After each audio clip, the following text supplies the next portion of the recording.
हिंदू राष्ट्र क्या है पहले तो आपको बता दीजिए। मैं आपसे पूछ रहा हूं, नहीं आप क्या समझते हैं?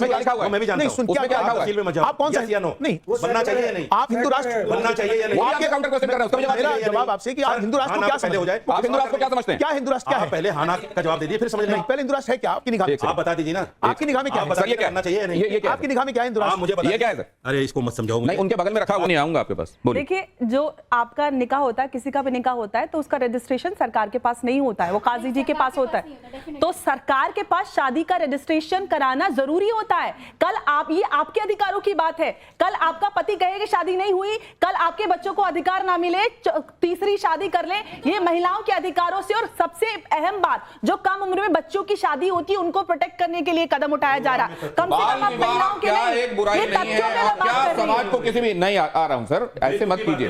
इधर माइक, नहीं एक सेकंड, एक और दूसरा सवाल प्लीज जल्दी से, हाईजैक मत कीजिए प्लीज, एक सेकंड बोलिए। सर जब आप लोगों को न्याय चाहिए होता है तब आप इस संविधान के पास भागते हैं। जब ये संविधान कहता है कि यही शादी रजिस्टर होनी चाहिए, क्यों आप उस संविधान के हिसाब से शादी को रजिस्टर नहीं करना? एक संविधान कहाँ गलत है सर?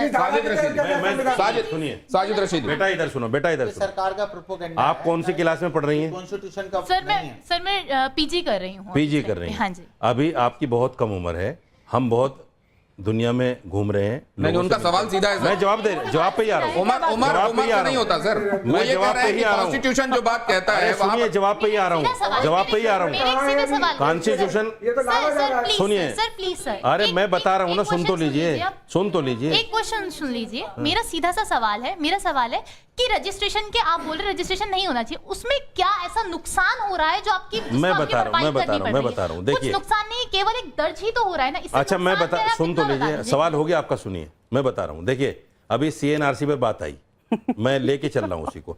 28 लोगों को अभी जेल में डाला है 5 दिन पहले। किसी की माँ है उसमें, किसी का बाप है, किसी का भाई है। एक घर में जब 5 लोग हैं तो 2 आदमी विदेशी कैसे हो सकते हैं?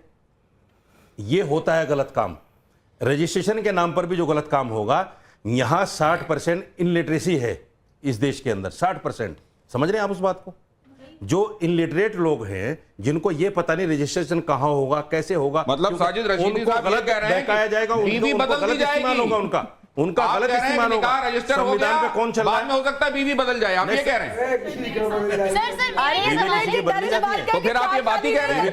5 लोगों का परिवार, उसमें 2 विदेशी कैसे निकला है? आपने ये बात कही ना अभी। ये हेमंत विश्व शर्मा से पूछो। मैं ये कह रहा हूं कि अगर हेमंत विश्व शर्मा से पूछो, अपवादों को, ये हेमंत विश्व शर्मा से पूछो जिसने 28 लोगों को जेल में डाला। आप अपवादों को नियम बनाएंगे? पूछो उनसे। नहीं आप अपवादों को नियम बनाएंगे? आप अपवादों को नियम सवाल कर सकेंगे हेमंत विश्व शर्मा से? नहीं कर पाएंगे आप जरा ये, मैं ये भी नहीं कर पाएंगे आप। अब इलेक्शन की बातें भी हो रही हैं, वन नेशन वन इलेक्शन की बात भी हो रही है। अभी कश्मीर और हरियाणा में हम चुनाव देख रहे हैं। ख्वाजा आसिफ हैं पाकिस्तान के मंत्री, वो कह रहे हैं कि नेशनल कॉन्फ्रेंस और कांग्रेस का जो एजेंडा है 370 को लेकर, वही बात तो हम भी कहते हैं। इसको आप कैसे देखते हैं? देखिए, वन नेशन वन इलेक्शन की जहाँ तक बात है, ये तो देश हित में है और एक अच्छी बात है। हम इसका समर्थन करते हैं और होना भी चाहिए, और सब एकजुट हैं और तमाम साथ। जहाँ तक 370 की बात है, मैं आपको बताऊं कि अभी मैं जब 370 आर्टिकल से पहले जब मैं कश्मीर गया था, वहाँ के हालात और अभी जब आर्टिकल 370 हटने के बाद के जो हालात, ज़मीन आसमान का फ़र्क है। आज जो वहाँ तरक्की मिली, वहाँ के जो लोग हैं, जो वहाँ के लोगों ने मुझे जो बताया, वहाँ के लोगों ने जो खुशहाली बताई, वहाँ कारोबार लोगों के बढ़ गए, वहाँ लोगों के कारोबार बढ़ गए, टूरिज्म बढ़ गया, वहाँ के इतना अच्छा डेवलपमेंट हो गया, तो लोग वहाँ के खुश हैं। आपके देखिए, आपके बोलने से नहीं होने, नहीं मैं ये जानना चाह रहा हूं सर, हमारा वहाँ की आवाम। चलिए सर, आप मुझसे मुखातिब रहिए। क्या कांग्रेस और नेशनल कॉन्फ्रेंस जो जुबान बोल रहे हैं वो पाकिस्तान की जुबान है? मैं ये जानना चाहता हूं। बिल्कुल पाकिस्तान की जुबान है और देश विरोधी जुबान है, ये नहीं होनी चाहिए। एक देखिए, जब ये देश हित में 370 हटा, देश हित में, हम उसे देश हित में मानते हैं। जो देश हित में जो फैसला होता है उसमें सबके साथ खड़ा होना चाहिए। महत्वपूर्ण बात उधर से कही जा रही है जी। रशीदी साहब कह रहे हैं कि अगर ये पाकिस्तान परस्ती की बातें हैं तो इनको फिर इनका रजिस्ट्रेशन कैंसिल होना चाहिए। अगर ये पार्टी इतनी देश विरोधी है तो वो कह रहे हैं तो हिंदुस्तान में क्यों? यकीनन कोई भी हो, चाहे कोई पार्टी हो या कोई भी व्यक्ति हो, अगर देश के खिलाफ कोई भी काम करेगा वो देश विरोधी होगा, देश के खिलाफ उसको उमर साहब ये अब बताइए, अब एक बात और हिंदू कही जा रही है, राष्ट्र का एक सेकंड, नारा आपकी लगाने बात पर आ वाले- रहा हूं। एक मिनट, हिंदू आप ही की राष्ट्र बात का पर आ नारा रहा हूं। लगाने वाले ये संविधान की अवहेलना कर रहे हैं या ये संवैधानिक बात कर रहे हैं? ये जब भारत देश आजाद हुआ था, एक 300 आदमी थे संविधान को बनाने वाले में, उस संविधान की तरमीम करने वाले, उनके सामने जीरो भी नहीं है जो जिन्होंने संविधान बनाया था, जिसमें बाबा साहब अंबेडकर थे। और आज जो संविधान बना रहे उसके एतबार से जीरो भी नहीं। मैं ये पूछ रहा हूं, ये हिंदू राष्ट्र की बात करने वाले ये देश हित की बात कर रहे हैं या देश विरोधी बात कर रहे हैं? सर एक सेकंड, हाजिक साहब एक बात आपसे भी पूछता हूं। आप ये कह रहे हैं कि जीरो जो कह रहे हैं आप, तब कॉन्स्टिट्यूएंट असेंबली में कितने लोग थे आपने ये कहा? 300। बाबा साहब के संविधान के बारे में आपने बताया और अभी आप जीरो कह रहे हैं। हाँ, अमेंडमेंट्स को लेकर आपका नजरिया क्या है? वो मसला ऐसे नहीं थे कि 46 को 86 मैं आपसे जानना चाह रहा हूं कि क्या अमेंडमेंट्स को आप मानते नहीं मानते हैं? संविधान में अमेंडमेंट्स की गुंजाइश होती है नहीं होती? अमेंडमेंट करना देश हित के लिए है, अमेंडमेंट करना सवाल जनता उनसे के हित जवाब के लिए। आप दे रहे हैं। जनता के हित के मैं खिलाफ होगा तो मैं जनता आपसे ये विरोध जानना करेगी। चाह रहा हूं, संविधान को आप ऐसा सैक्रोसेंट समझते हैं जिसमें कहीं कोई बदलाव की गुंजाइश नहीं है? अमेंडमेंट को आप हमेशा समझते हैं? सरकारों ने किया, 78 साल से किया, लेकिन देश की जनता के लिए किया, देश हित में किया। सवाल बार बार पूछ रहे हैं राष्ट्र के बारे में क्योंकि आपके बारे में ये माना जाता है इमाम साहब कि आप भारतीय जनता पार्टी और संघ की तरफ नर्म रवैया रखते हैं, इसलिए वो सवाल पूछा जा रहा है कि आप हिंदू राष्ट्र के संदर्भ में क्या सोच रखते हैं? बनना चाहिए या नहीं? यस या नो? देखिए यस या नो?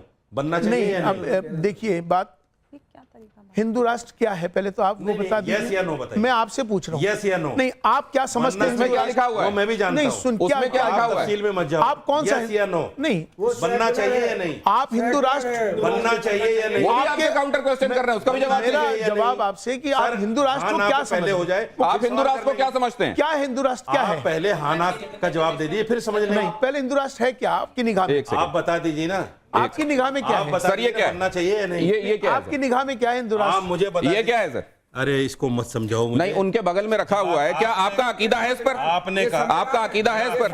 आपका अकीदा है इस पर? सुनिए। कॉन्स्टिट्यूशन ऑफ इंडिया इस समय मेरे हाथ में है, क्या आपका अकीदा है? क्या आपका अकीदा है? रंगरेज साहब, आपका अकीदा है इस पर? इस पर अकीदा है ना? तो फिर ये सवाल क्यों है? फिर ये अगर ये हमारे लिए सुप्रीम बुक है तो क्या इस पर हमको भरोसा रखना चाहिए? पूरा रखना चाहिए। तो फिर हिंदू राष्ट्र के संदर्भ में इस सवाल को आप कैसे लेते हैं? खिलाफ जो बात करने वाले हिंदू राष्ट्र को लेकर इस संविधान की किताब की रोशनी में ये बात कैसे कही जाती है? एक सेकंड, आपके पास आऊंगा तो अपनी बात कहिएगा। एक सेकंड रुकिए, बताइए। आपका अकीदा है इस पर? मेरी तरफ देखिए और बताइए। पूरा अकीदा है मेरा इस पर, और भारत के हर व्यक्ति का अकीदा है इस पर। अकीदा है क्या आपका इसके ऊपर? पूरा अकीदा है, पूरे भारत के हर व्यक्ति का। ये कॉन्स्टिट्यूशन है भारत का, कुरान पे है, अल्लाह के रसूल हमारा भारत का कॉन्स्टिट्यूशन। अकीदा और किसी चीज पे नहीं हो सकता। अकीदा हमारा हमारा अकीदा क्या है?